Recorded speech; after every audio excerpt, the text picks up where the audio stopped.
সত্য জানবো, সত্য বলবো আর সত্য দেখাবো। ওয়েলকাম আপনাদের ভালোবাসার এই চ্যানেলে। বন্ধুরা, মিডল ইস্ট থেকে বড় বড় কিছু আপডেট আসে। প্রথমে আপনাদের কিছুটা শুনিয়ে দিচ্ছি পয়েন্টগুলো কী কী থাকবে। দেখুন, দ্বিতীয় দফা আমেরিকা ইরান বৈঠক ইসলামাবাদ না জেনেভা, সেই সম্পর্কে আপডেট রয়েছে। বন্ধুরা, প্রথম বৈঠক ভেস্তে গেল কেন? আর ইউরেনিয়াম নিয়ে আসল ঝামেলা। ইরান বলছে 5 বছর, আমেরিকা বলছে 20 বছর, আর 15 বছরে ফাঁকি আটকে গেছে সব। ট্রাম্পের 3টে শর্ত, 27 এপ্রিলের ডেড লাইন। সঙ্গে বন্ধুরা রাশিয়ার অফার, আর এদিকে আমেরিকার না।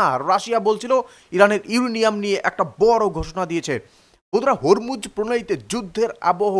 আমেরিকার 15টা যুদ্ধ জাহাজ সামনে ও পেছনে অবরোধ, সেই নিয়েও আপডেট আসছে। এদিকে বন্ধুরা চীনের হুঁশিয়ারি, সবচেয়ে বড় আপডেট এখানে, এটা নিয়ে বিস্তারিত আলোচনা করব। চীনের হুঁশিয়ারি এবং ভারত ইরান সম্পর্কে। হরমুজে ভারতীয় জাহাজ, দিল্লিতে ইরানি রাষ্ট্রদূত কি বললেন সেই নিয়ে রয়েছে আপডেট। সঙ্গে বন্ধুরা লাস্ট আপডেট, সৌদি আরবের ভয় বাবেল মান্দা বন্ধ হয়ে যাবে না তো এই সব টেনশনে। তো সবগুলি আপডেট নিয়ে আপনাদের সাথে আলোচনা করব। প্রথমেই আপনাদেরকে যেটা শুরু করি, হরমুজ প্রণালী। দেখুন কি ব্যাপার বলো তো। আমেরিকা আর ইরান দুটো দেশ যারা গত কয়েক দশক ধরে একে অপরের মুখের দিকে তাকায় না, যারা একে অপরকে শয়তান সন্ত্রাসী বলে ডাকতে অভ্যস্ত, সেই দুটো দেশ এখন টেবিলে বসে কথা বলছে। সেখানে আমেরিকা ঝুঁকতে বাধ্য হয়েছে। দেখুন, এবং শুধু কথাই বলছে না, আবার বসতে পারে। দ্বিতীয় দফা বৈঠক হতে পারে দুদিনের মধ্যে। প্রথম দফা বৈঠক, ইরান একদম মুখের ওপর চর মেরে দিয়েছে আমেরিকার এবং বলেছে আমরা কোনো ডিল করতে পারবো না, তোমাদের এইসব উল্টো পাল্টা দাবিতে আমরা কোনো এসব ডিল করতে পারবো না। তো ইরান এবার বলছে দ্বিতীয় দফায় বৈঠক হবে। আমেরিকা আবার রিকোয়েস্ট করেছে ইরানের কাছে। আর পরিস্থিতি কোথায় দাঁড়িয়ে আছে সেটা বলা খুব মুশকিল। তোমরা সবগুলি আপডেট জানবে, তারপর নিজেরা ডিসাইড করবে।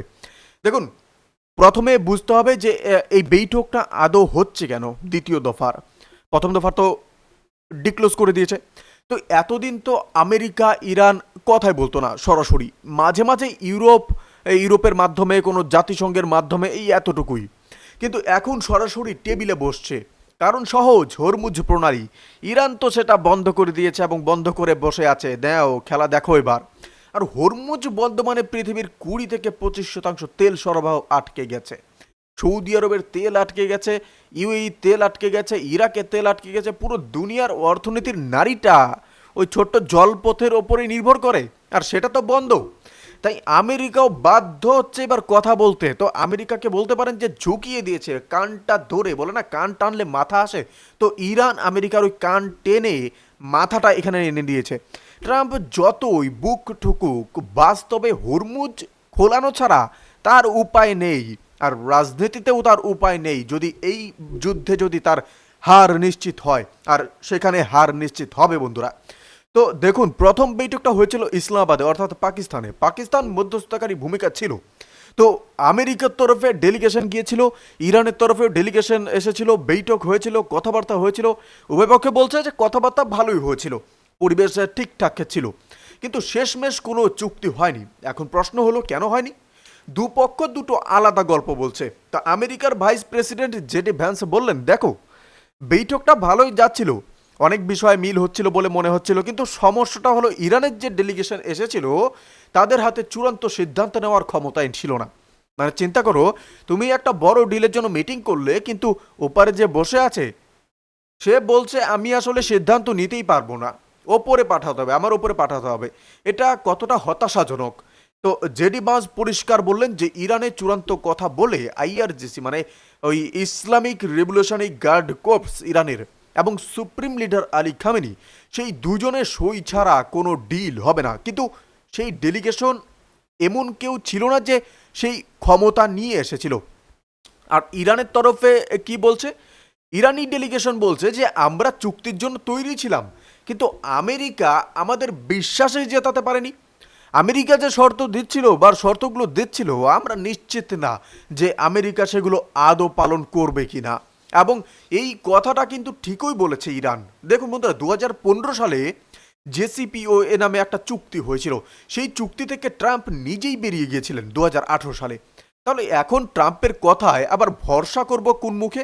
তো ইরানের এই যুক্তিটা কিন্তু খুবই স্বাভাবিক। বন্ধুরা আসি ইউরেনিয়ামের ঝামেলায়। দেখুন আসল গেমটা কিন্তু ওই গোলমালের জায়গাটা এটাই। আর আমেরিকা চাইছে যে ইরান 20 বছরের জন্য ইউরেনিয়াম এনরিচমেন্ট সম্পূর্ণ বন্ধ রাখুক। মানে পরমাণু কর্মসূচি একদম থামিয়ে দাও, 2 দশক ধরে কোনো ইউরেনিয়াম সমৃদ্ধ করা যাবে না। তো ইরান বলছে ঠিক আছে আমরা রাজি, কিন্তু 5 বছর, 5 বছরের 5 বছরের বেশি না। এই 15 বছরের পার্থক্যটাই, সরি, এই যে ইরান বলছে যে 5 বছর পর্যন্ত আমরা ইউরেনিয়াম, তোমাদের কথা আমরা মানতে পারবো, 5 বছর পর্যন্ত আমরা ইউরেনিয়াম করতে পারবো, কিন্তু তোমরা যে 20 বছর বলছো সেটা আমরা মানতে পারবো না। আর এই 15 বছরের পার্থক্যটাই হলো সব ঝামেলার গোড়া। তো দু দেশের মধ্যে 15 বছরের দূরত্ব আপাতত দৃষ্টিতে মনে হতে পারে যে আর এটা তো একটু মাঝামাঝি জায়গায় এলেই হয়, ধরুন যে 10 বছর 10 বছর, কিন্তু আসলে কিন্তু এটা সহজ না।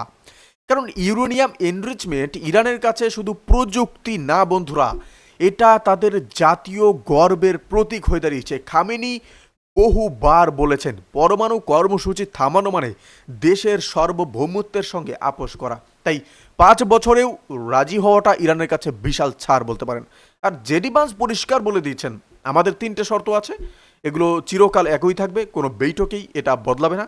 এক, ইরান 20 বছর ইউরেনিয়াম এনরিচমেন্ট করবে না। 2 নম্বর, সে বলেছে যে ইউরেনিয়াম আছে সেটা আমেরিকার হাতে তুলে দেবে।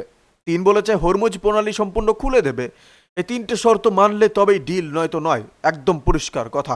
কিন্তু ইরানের দিক থেকে দেখো, নিজের ইউরেনিয়াম আমেরিকার হাতে দেওয়া, এটা কি কোনো স্বাভিমানী দেশ মানতে পারে? মানে তুমি বলছো তোমার সম্পদ, তোমার দেশের সম্পত্তি, সেটা তুলে দাও শত্রুর হাতে। এটা শুনতে যতটা সহজ, বাস্তবে ইরানের রাস্তায় নামলে মানুষ এই কথা শুনলে যে কি প্রতিক্রিয়া দেবে সেটা একটু ভাবো। বন্ধুরা এবার আসো ট্রাম্পের ডেডলাইন বিষয়ে। ট্রাম্প তার ওভাল অফিস থেকে লাইভে এসে বললেন আমি ইরানকে আরও 2 সপ্তাহ সময় দিচ্ছি, 27 এপ্রিল পর্যন্ত। এই সময়ের মধ্যে চুক্তি করো, নয়তো পরিণাম ভালো হবে না। এবং এও বললেন যে আজকে সকালে ইরানের তরফ থেকে ফোন এসেছে, তারা চুক্তি করতে আগ্রহী। মানে বোঝো, একদিকে ধমক দিচ্ছেন, অন্যদিকে বলছেন ওরা নিজেরাই ফোন করেছে। এটা ট্রাম্পের স্টাইল, চাপ এবং হাত বাড়ানো একসঙ্গে। কিন্তু এই 2 সপ্তাহের মানে হলো অন্তত এই সময়টা সামরিক হামলার সম্ভাবনা খুব কম, একটু নিঃশ্বাস নেওয়ার সময়। বন্ধুরা খুব একটা ইন্টারেস্টিং পয়েন্টে আসো।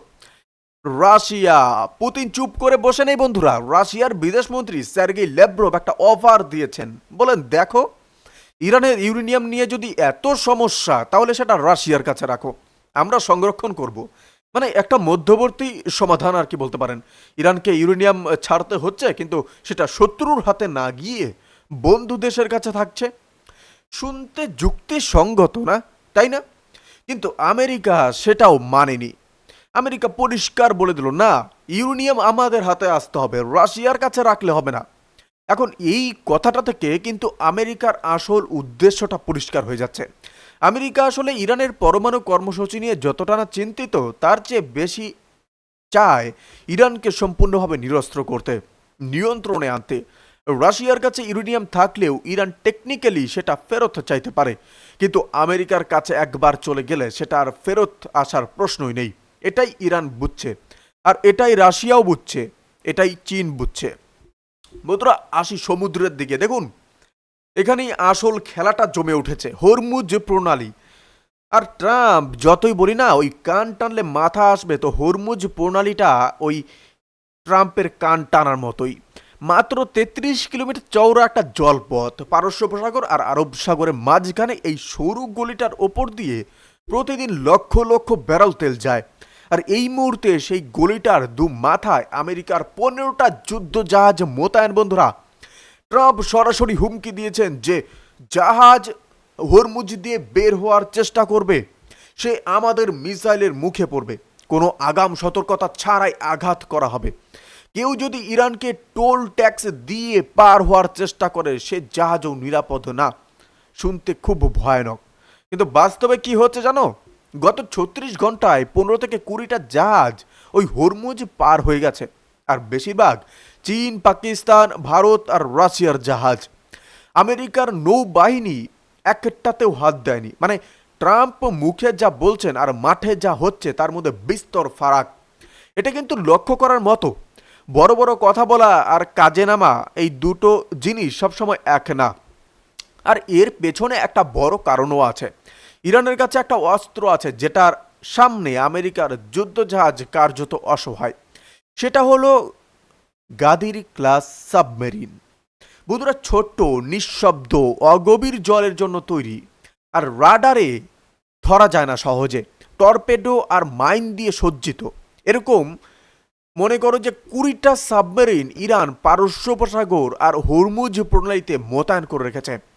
পানির নিচে চুপচাপ ঘুরছে, তুমি জানতেও পারবে না কখন কোথা থেকে এলো। আইআরজিসির নৌবাহিনীকে আদেশ দেওয়া হয়েছে ইরানি জলসীমায় কোনো শত্রু জাহাজ ঢুকলে সঙ্গে সঙ্গে ধ্বংস করো।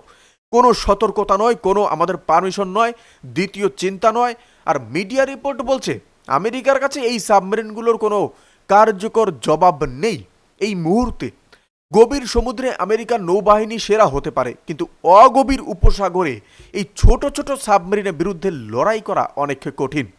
আর সেটারও প্রমাণ মিলছে। কয়েকটা আমেরিকান যুদ্ধজাহাজ ইরানি জলসীমার কাছে আসার চেষ্টা করছিল।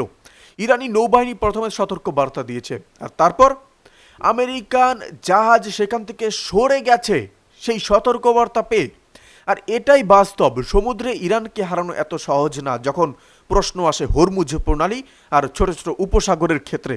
আর এই পরিস্থিতিতে সবচেয়ে বড় চমকটা দিয়েছে বন্ধুরা চীন। চীনের প্রতিরক্ষা মন্ত্রী আমেরিকান নৌবাহিনীকে সরাসরি বার্তা পাঠিয়ে দিয়েছেন যে আমাদের জাহাজ হরমুজ দিয়ে যাবে, ইরানের সঙ্গে আমাদের আলাদা করে চুক্তি আছে, সম্পর্ক আছে, বাণিজ্য আছে, সেই চুক্তি আমরা মানব। তোমরা যতই যুদ্ধজাহাজ সাজাও ওই হরমুজ প্রণালীর সামনে, আমাদের জাহাজে হাত দেওয়ার ভুল করো না, পরিণাম ভালো হবে না। এখন বুঝতে পারছো পরিস্থিতিটা কতটা ভয়াবহ? আমেরিকা বলছে কেউ পার হলে মিসাইল ছুটবে, চীন বলছে আমরা পার হব, হাত দিলে ফল ভুগবে। এই দুটো পরাশক্তি মুখোমুখি দাঁড়িয়ে আছে হরমুজের সামনে, আর মাঝখানে ইরান। একটা ভুল পদক্ষেপ, একটা মিসাইল, একটা টর্পেডো, আর সেটা শুধু ইরান আমেরিকার যুদ্ধ থাকবে না, সেটা হয়ে যাবে অনেক বড় কিছু। আর চীন যদি বন্ধুরা জড়িয়ে গেলে বা চীন যদি জড়িয়ে যায়, সেটা আর আঞ্চলিক সংঘাত থাকে না। বন্ধুরা, আসি আমাদের দেশ ভারতের প্রসঙ্গে। দেখুন, দিল্লিতে ইরানের রাষ্ট্রদূত মোহাম্মদ ফতালি সাংবাদিকদের সামনে একটা কথা বললেন যেটা খুবই তাৎপর্যপূর্ণ। তিনি বললেন ভারতের জাহাজ হরমুজ দিয়ে যাচ্ছে বিনা ট্যাক্সে, আমরা ভারতের কাছে থেকে একটা পয়সাও নেইনি। তুমি ভারত সরকারকে জিজ্ঞেস করো, ওরাই বলবে। এই কঠিন সময়েও আমাদের সম্পর্ক ভালো আছে।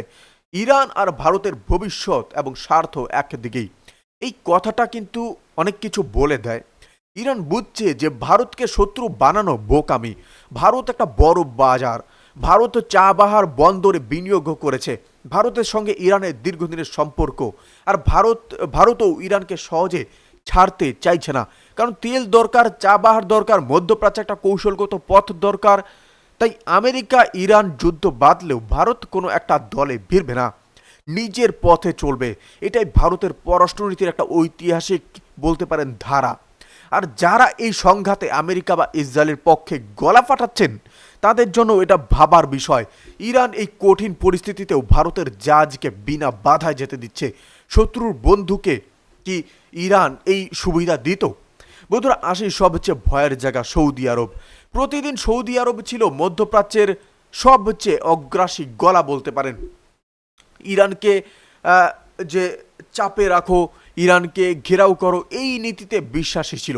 কিন্তু এখন সৌদি আরব চুপ, বরং বলছে আলোচনার মাধ্যমে সমাধান করো। কেন এই হঠাৎ পরিবর্তন?